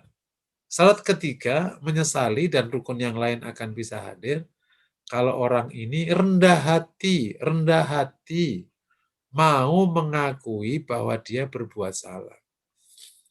Tapi kalau ada orang tahu dia berbuat salah, tapi orangnya nggak rendah hati, tapi sombong, gitu. Apa kayak gini? Enggak lah, nggak salah-salah amat. Maka tidak mungkin dia menyesali dan bertaubat. Nah, yang sombong atas kesalahan itu kalau nggak orang kafir, ya orang munafik. Gitu. Kalau orang kafir itu sombong atas kesalahan, kalau orang munafik itu ngeles dari kesalahan. Gitu. Ya kalau kayak gitu ya nggak mungkin menyesali. Kalau dia rendah hati dan mau mengakui kesalahannya, ya dia mungkin akan menyesali dan akhirnya berhenti. Nah kalau aja dia tidak mengakui, gimana bisa menyesali kalau nggak mengakui? Enggak, gue nggak salah. Yang salah sama dia bukan aku. Kenapa lo tadi makan haram? Ya, gimana nggak makan haram? Dia yang ngasih. Ya salah yang ngasih lah, aku mau tinggal makan. Orang kayak gini tidak mungkin bertaubat. Makanya tadi, kenapa setan itu nggak taubat? Ya kan dia nggak ngaku salah. Bagi dia tidak salah itu, nggak sujud itu. Masya Allah. Makanya kalau sudah dikasih kayak gitu, naudzubillah, pintu taubat itu ketutup mungkin. Karena dia tidak mau rendah hati mengakui. Makanya kalau masih rendah hati mau mengakui kesalahan, insya Allah taubat masih kebuka. Bisa dipahami ya? Jadi rukun taubat ini hadir kalau ada syarat taubat. Syaratnya itu 3. Wallahu a'lam bishawab. Sebelum saya lanjutkan, silakan lagi kalau ada pertanyaan. Kalau nanti nggak cukup, ya ini sekedar info. Belajar dari materi syukur dan sabar, maka bisa jadi setiap bab kita bahas lebih dari 1 pertemuan ya. Kita ngajinya nggak usah diubur-ubur kayak orang SKS-an, terus nanti tutup, terus nanti supaya cepat selesai, cepat S1, enggak ya. Kita ngaji sebaik mungkin, sesempurna mungkin. Dan supaya bisa mudah dijalankan. Jadi bisa jadi 1 bab 2 kali pertemuan atau bahkan lebih. Wallahu a'lam bishawab. Silakan ada pertanyaan. Baik, terima kasih Ustadz atas penjelasannya. Di chatroom banyak sekali pertanyaan. Di antaranya adalah bagaimana jika zikir yang dilakukan istighfar lebih banyak istighfar daripada alhamdulillah? Apakah boleh demikian Ustadz?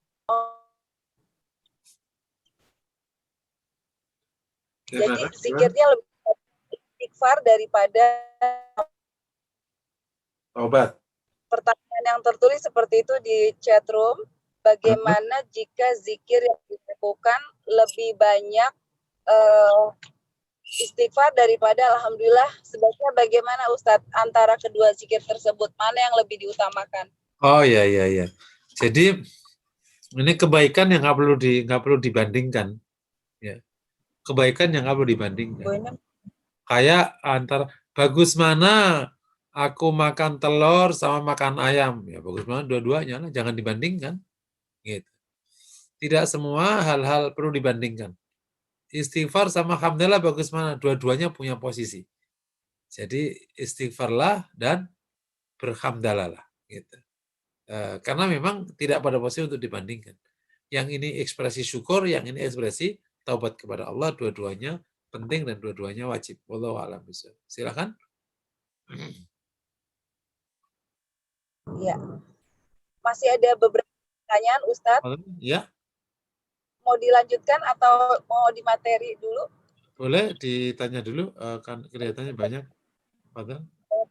Bagaimana cara meminta kehalalan kepada sesama manusia? Kalau yang bersangkutan sudah tidak bisa dihubungi lagi, misalnya sudah meninggal dunia, ahli waris tidak diketahui. Mohon penjelasannya, Ustaz. Iya, jika kondisinya faktanya demikian ya, bukan kita buat-buat atau mengada. Emang faktanya orangnya sudah meninggal, dan faktanya ahli warisnya tidak kita ketahui, atau bahkan tidak ada. Bukan karena kita nggak mau nyari ya, awas, jangan ngeles. Ya. Pokoknya di bab tazkiyatun nafas itu perlu kejujuran hati. Bukan karena kita nggak mau nyari, emang faktanya tidak ada. Ya, kita sudah cari kemana-mana.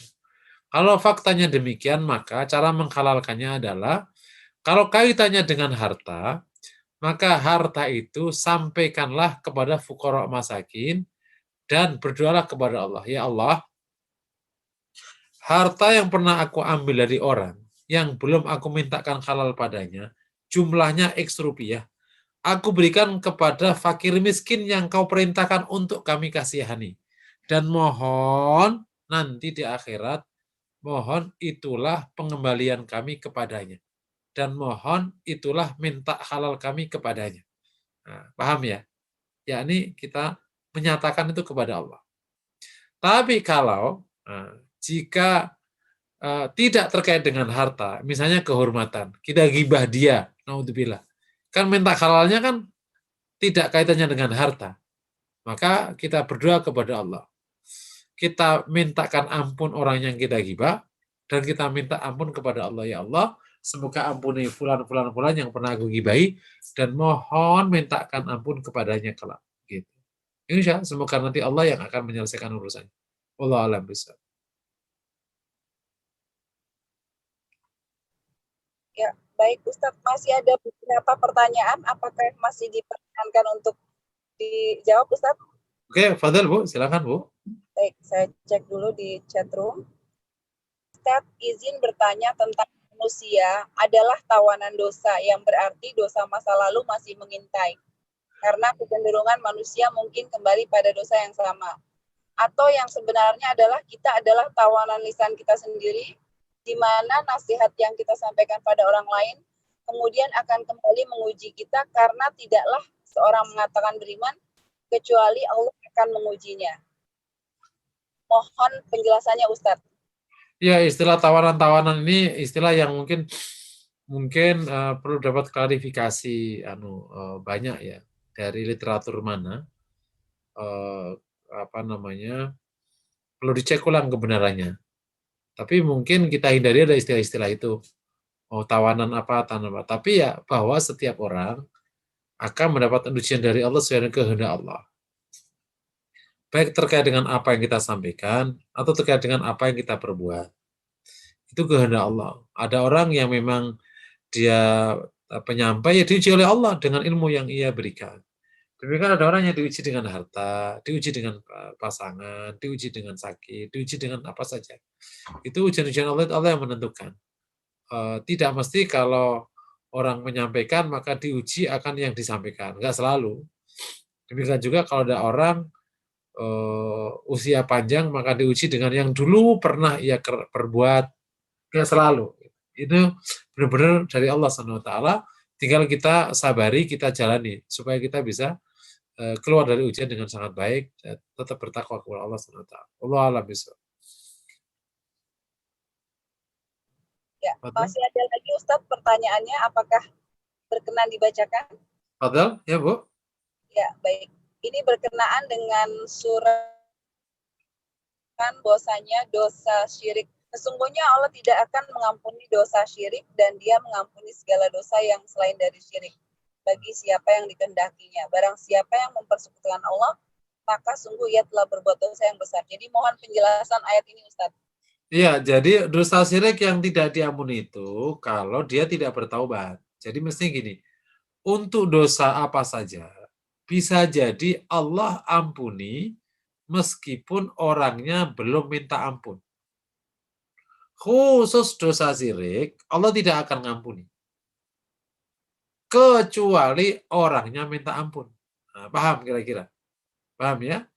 Jadi yang dimaksud di ayat itu, innallaha la yaghfiru syirka bihi, itu maknanya Allah tidak mengampuni kesyirikan itu, yakni jika orangnya tidak minta ampun. Nah, dosa selain syirik itu bisa jadi Allah ampuni meskipun orangnya tidak minta ampun. Kalau syirik tidak akan diampuni. Nah, kalau orangnya minta ampun gimana? Ya kalau Allah terima bisa minta ampun. Contohnya siapa? Lah itu sahabat-sahabat. Sebelumnya kan musyrik. Maaf ya. Sahabat-sahabat itu loh yang mulia sebelumnya musyrik, taubat diampuni sama Allah SWT.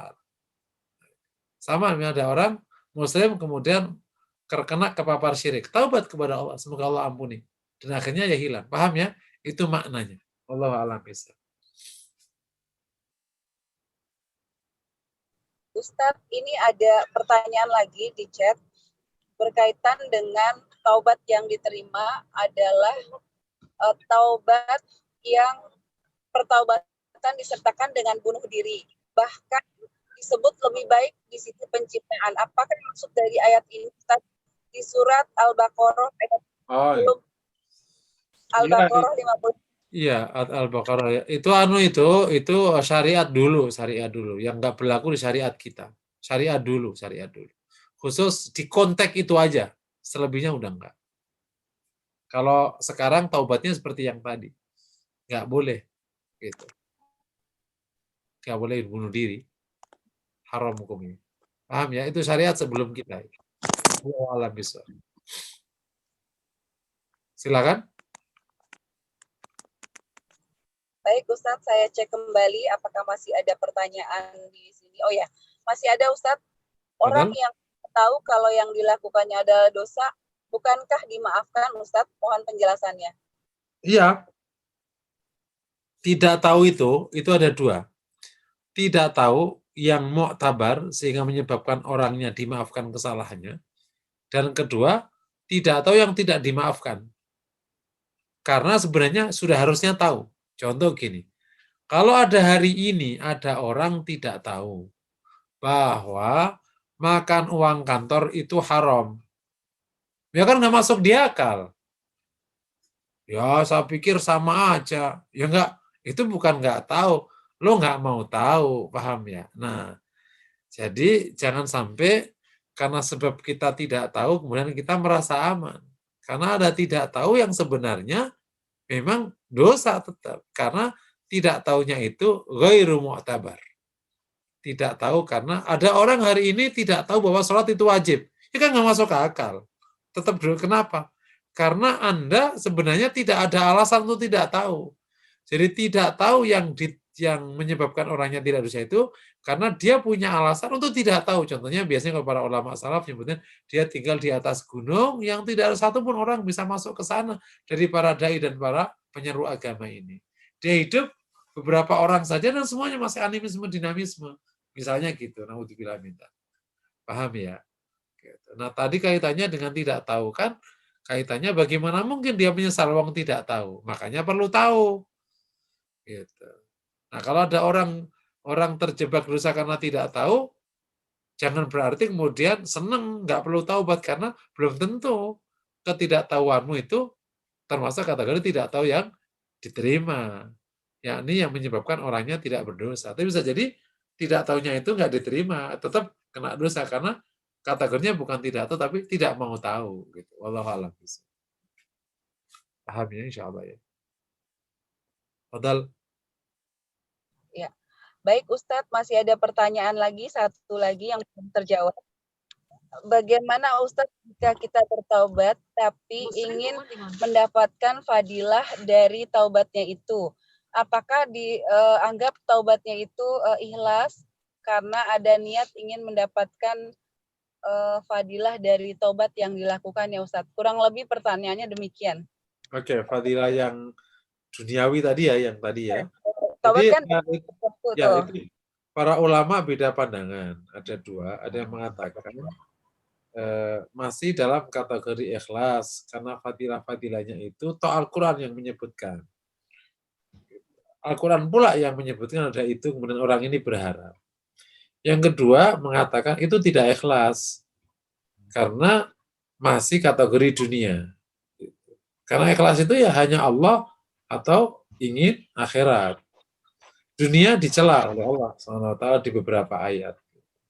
Nah, kelihatannya supaya kita keluar dari khilaf ini, maka solusinya itu yang saya sadarkan, tujuannya tetap harus minta ampunan Allah dan minta ridhonya Allah. Tujuan taubatnya itu. Tetapi berharap tetap dapat fadilah sampai ke level dunia. Jadi fadilah duniawi itu diletakkannya menjadi harapan, bukan tujuan. Semoga ini bisa menyelesaikan dua pandangan yang berbeda ini. Jadi letakkan akhirat sebagai tujuan atau ridha Allah dan letakkan dunia menjadi harapan. Kalau berharap kalau nggak dapat gimana? Nggak apa-apa, kan bukan tujuan. Kalau dapat ya bersyukur. Sehingga tidak musik keikhlasan. Allah alam bisa. Silakan. Ya, baik Ustadz, saya sudah cek di chatroom. Tadi adalah pertanyaan terakhir di chatroom. Saya boleh cek lagi yang raise hand mungkin, tapi waktu yang tersisa dari kita tinggal sekitar 14 menit lagi. Apakah akan melanjutkan materinya atau kita lihat siapa yang raise hand ya? Oke, silakan dilihat yang raise hand, kemudian kita lanjutkan. Belum ada yang raise hand lagi selain Bu Evita tadi.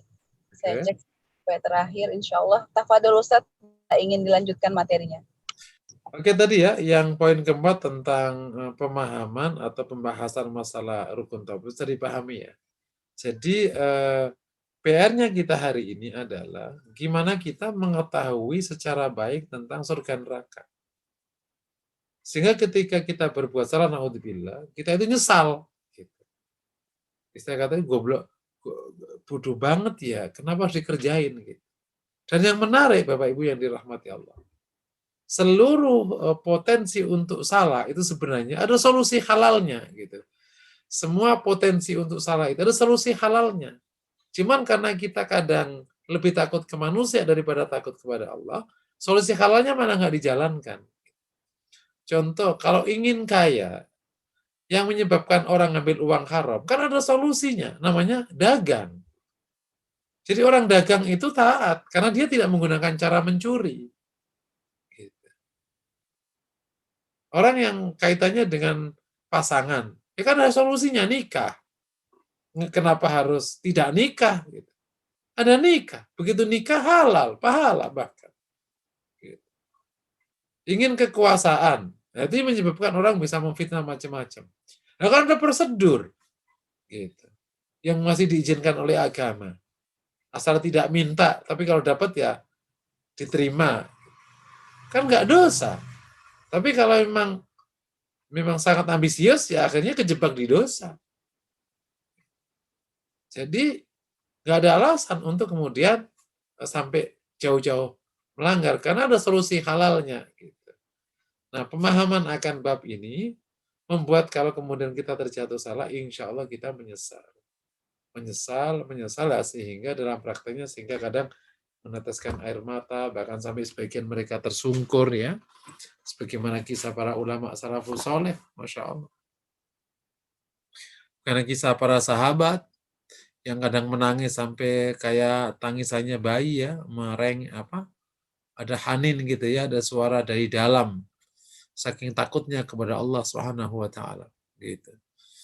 Demikian juga kisah para aulia gitu, yang bahkan sampai saking takutnya kepada Allah gitu. Nah, ini semoga kita semua dalam kesempatan yang baik mendapatkan kesempatan ya digedar hatinya oleh Allah untuk bisa menyadari bab ini dan akhirnya bisa dengan baik untuk memenuhi rukun-rukun taubah.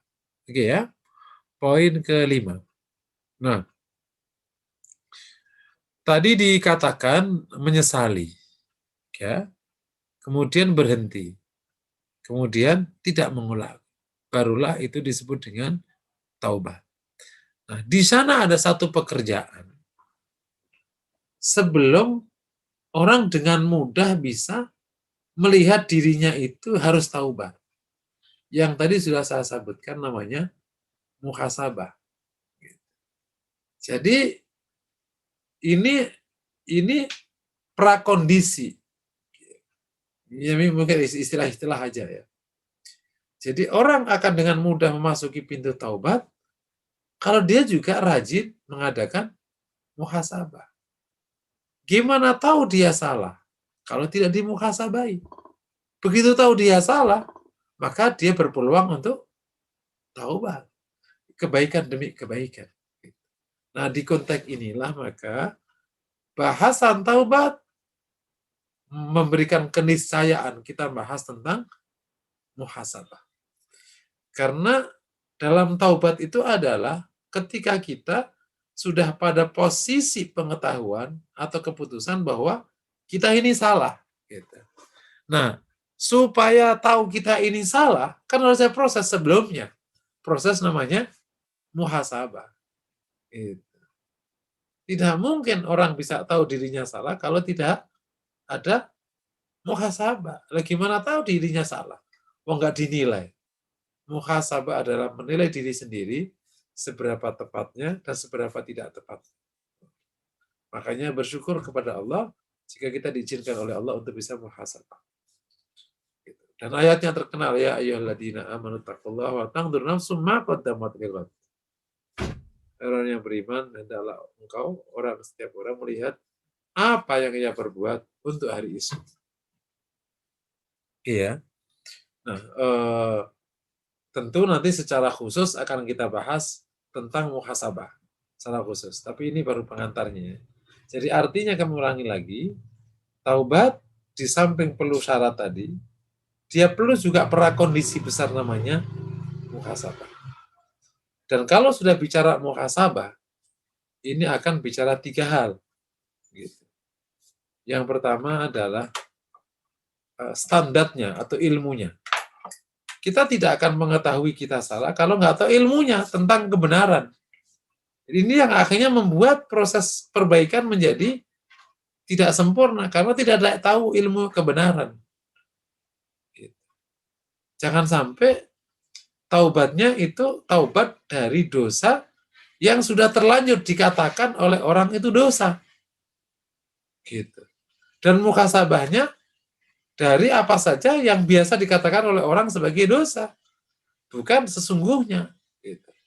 Makanya terkadang kalau kita sudah bicara muhasabah atau misalnya taubat istighfar, kaitannya biasanya para pembawa acara kaitannya dengan berbuat baik sama orang tua, karena itu yang paling menyayat hati. Sehingga suka nggak sesuai dengan kondisi masing-masing. Orang ini masalah utamanya sholat. Bukan masalah sama orang tua, dia sama orang tua udah selesai. Ya, muhasabahnya kan bab sholat. Taubatnya ya taubat dari bab sholat. Tapi kan enggak. Kadang yang dibawanya ke tetap orang tua. Nah, bahkan sampai kalau di acara-acara, coba renungkanlah, hadirkanlah wajah orang tuamu. Ya salahnya dia bukan sama orang tua baik-baik aja dia. Gitu. Paham ya kira-kira ya? Jadi kalau kita bicara muhasabah, itu bicara 3. Yang pertama ilmu tentang standar kebenaran. Nggak tahu ini, ya nggak bisa jalan. Bagaimana kita tahu kita salah, nggak ada standarnya. Kayak alat-alat di rumah sakit. Gimana tahu kita anggap alat itu tidak baik. Kalau kita nggak punya standar alat yang paling baik di rumah sakit itu. Kalau kita tahu standarnya, ya berarti yang di bawah standar namanya kurang. Ya. Nanti bisa salah, bisa kurang, bisa apa saja. Di sini PR-nya berarti apa? Tahu ilmu tentang standar. Gitu.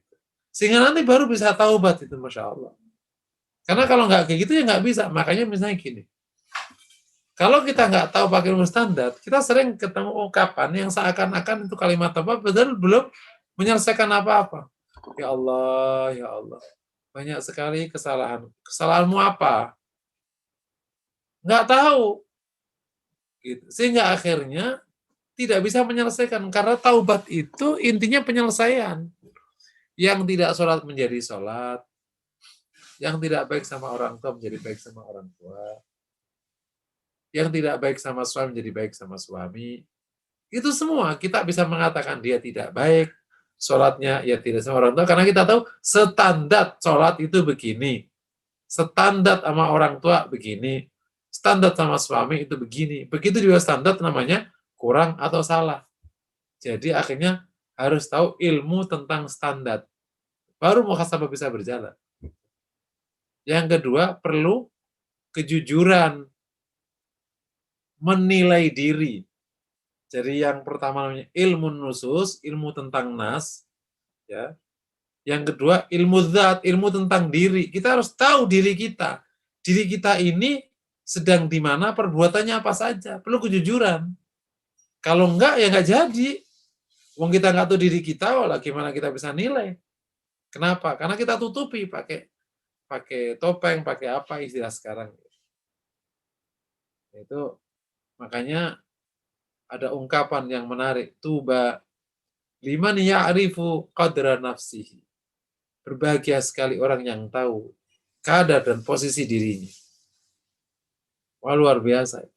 Kalau ada orang nggak tahu tentang dirinya, dia adalah jahal murakkab. Jahal kuadrat namanya. Kalau ada orang tidak tahu tentang sesuatu, ya tinggal nanti belajar. Tapi kalau orang tidak tentang dirinya, terus siapa yang ngasih tahu tentang dirinya? Dia aja yang dirinya tidak mengetahui dirinya. Naudzubillah min dzalik. Ilmu dzat ini yang penting. Gitu. Makanya diperlukan kejujuran. Yang ketiga, kerendahan hati waktu berproses untuk evaluasi tadi. Jadi ada standar, tahu fakta. Nah, berarti kan gap-nya itulah yang namanya masalah. Nah, supaya bisa lengkap menemukan gap, ya rendah hati, jangan sombong. Karena sombong menutupi gap. Kita tahu standar, dan kita tahu diri kita. Tapi kita nggak mau ngakui, kita tutupi. Karena kita naudzubillah nggak mau rendah hati, kita tutupi diri kita. Nggak, masih fine-fine aja. Gitu. Bukankah gini-gini? Fine, ayo, masih oke. Oke-oke aja. Ya akhirnya tidak terjadi muhasabah yang benar. Kalau muhasabah nggak benar, nggak terjadi, ya berarti tidak akan ada taubat yang benar. Naudzubillah. Makanya benar. Ya ayyuhalladzina amanu taqullaha wa tanzur nafsum ma qaddamat lighad wattaqullah. Nanti insya Allah bab ini akan dibahas secara baik, apa saja yang dimuhasabai dan macam-macam. Tentu bukan konteksnya sekarang. Ya. Kita hanya ingin bahas waktu taubat itu ada satu kondisi yang dikerjakan namanya muhasabah. Dan ada satu kondisi yang dikerjakan namanya inabah. Gitu.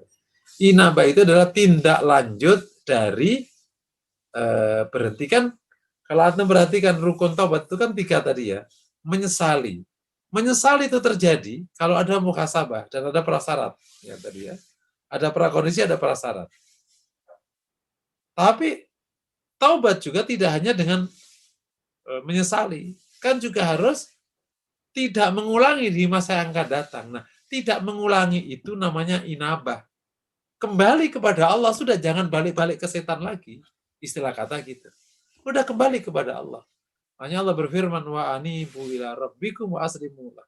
Kembalilah kepada Rabbmu dan berserah diri kepadanya. Jadi kan kamu sudah menyesal, berhenti. Ya udah, jangan istilahnya jangan balik ke duniamu situ, udah. Kamu sudah balik kepada Allah, sudah berada di dunia sini aja gitu.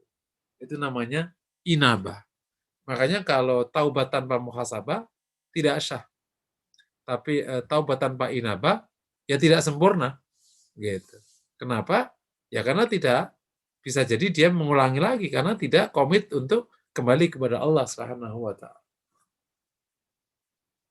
Masih ada tersisa beberapa bahasan masalah taubat ya. Kalimatus istighfar, kalimat taubat kita akan bahas. Perbedaan taubat sama istighfar, sebagian tadi sudah kita bahas di pengantar.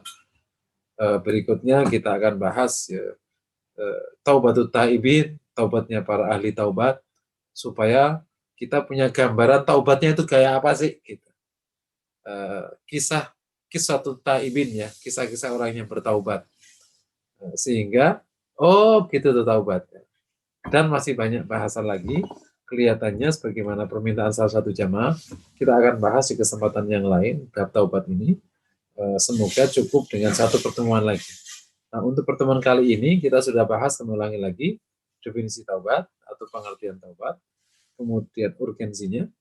Kita bahas tentang pembahasan tentang rukun taubat. Ya. Kita bahasan tentang prakondisi dan pasca taubat, ya, muhasabah dengan inabah. Kita juga udah bahas tadi syarat taubat. Di sana ada rukun taubat, ada syarat taubat. Agar semoga Allah Ta'ala bimbing kita bisa taubat kepada Allah Subhanahu wa Ta'ala. Nah, jamaah yang dirahmati Allah, saya cukupkan sekian untuk materi taubat, tapi saya ingin akhiri beberapa riyadhah yang sudah kami share di grup. Mohon tetap dijalankan karena satu bentuk tadi itu kita harapkan bisa istiqomah sebulan dulu.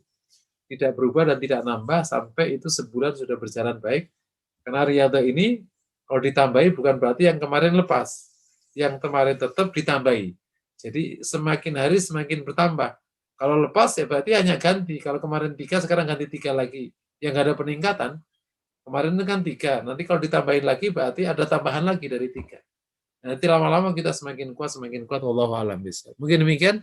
Jamaah yang dirahmati Allah, semoga yang kita sampaikan ini masih kaitannya dengan pengertian dan macam-macam. sudah bisa membuka diri kita, menginspirasi kita. Semoga kita dimudahkan untuk bertobat kepada Allah SWT. Dan ayo kita bertobat mandiri masing-masing di keheningan masing-masing, seni masing-masing, dan semoga diterima tobat kita oleh Allah SWT. Assalamualaikum warahmatullahi wabarakatuh. Waalaikumsalam warahmatullahi wabarakatuh. Alhamdulillah semua pertanyaan sudah dijawab Ustaz dan sudah ada closing statement dari beliau. Semoga kajian malam ini bermanfaat. Ternyata tadi di akhir-akhir ada satu pertanyaan masuk Ustadz di chat room. Oh gitu, betul. Apakah kenan Ustadz walaupun sudah jam 9:40? Oke, Fadal, saya satu nggak apa-apa.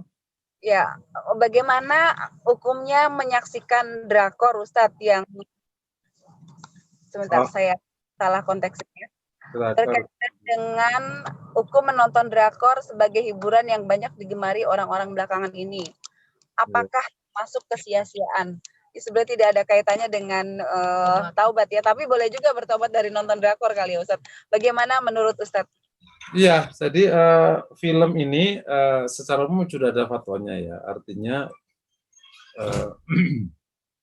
secara umum tergantung kontennya.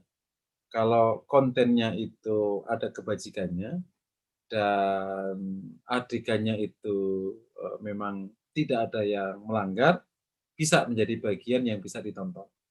Sebagaimana misalnya beberapa case di kita ada seruan nonton film X, film Y ya.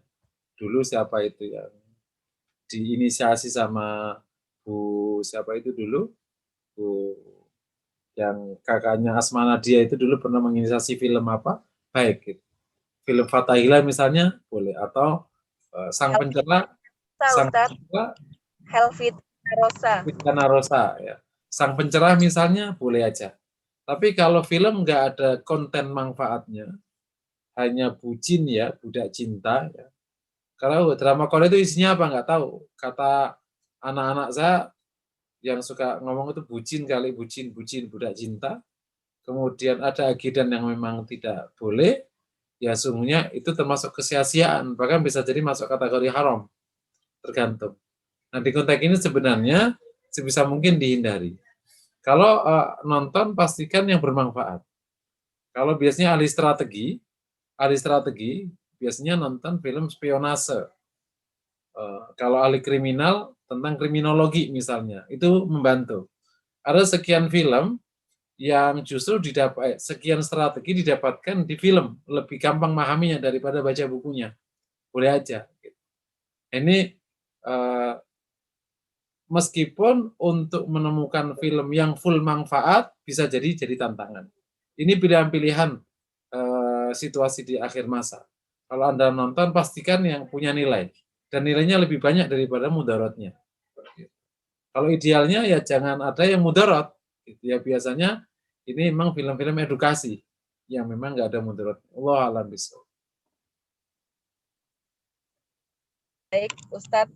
Itu tadi pertanyaan pamungkas. Alhamdulillah sudah dijawab oleh Ustadz. Mohon maaf jika ada kelebihan waktu dari yang telah kita sepakati bersama. Semoga menambah manfaat dan insya Allah kajian malam ini sepertinya belum cukup untuk membahas tuntas tentang masalah taubat ya.